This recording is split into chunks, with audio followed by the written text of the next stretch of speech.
নমস্কার জনতা, আমি দিব্যেন্দু।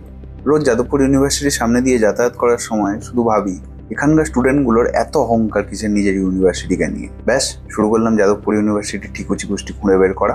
জানতে পারলাম যে শুরুতে এই ইউনিভার্সিটির নাম তো ছিল অন্য কিছু।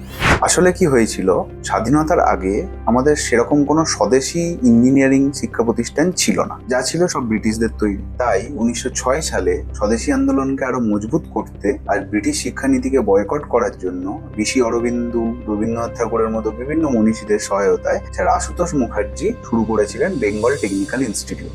এর মাঝে দু একবার নাম চেঞ্জ হওয়ার পরেও শেষমেশ স্বাধীনতার পরে 1955 সালে তৎকালীন পশ্চিমবঙ্গ সরকারের সহায়তায় বেঙ্গল টেকনিক্যাল ইনস্টিটিউট হয়ে যায় যাদবপুর ইউনিভার্সিটি। বর্তমানে দেশের সব থেকে নামী যে সমস্ত ইঞ্জিনিয়ারিং প্রতিষ্ঠান রয়েছে তাদের মধ্যে অন্যতম নাম হলো যাদবপুর ইউনিভার্সিটি। এমনকি আমাদের প্রাক্তন রাষ্ট্রপতি ডক্টর এপিজে আব্দুল কালাম এই ইউনিভার্সিটির নাম দিয়েছিলেন ভবিষ্যতের নালান্দা।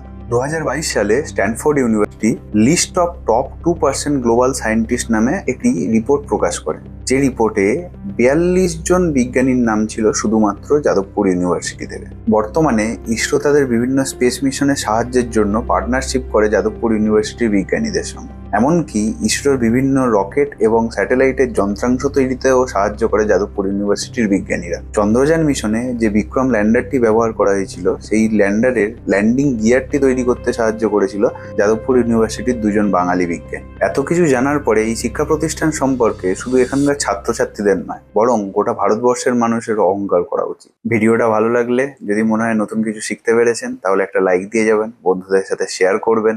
আর যদি মনে হয় এই ধরনের ভিডিও আরো দেখতে চান, তাহলে ফেসবুকে ফলো করবেন, ইউটিউবে সাবস্ক্রাইব করবেন দিব্যেন্দুর পাঠশালা।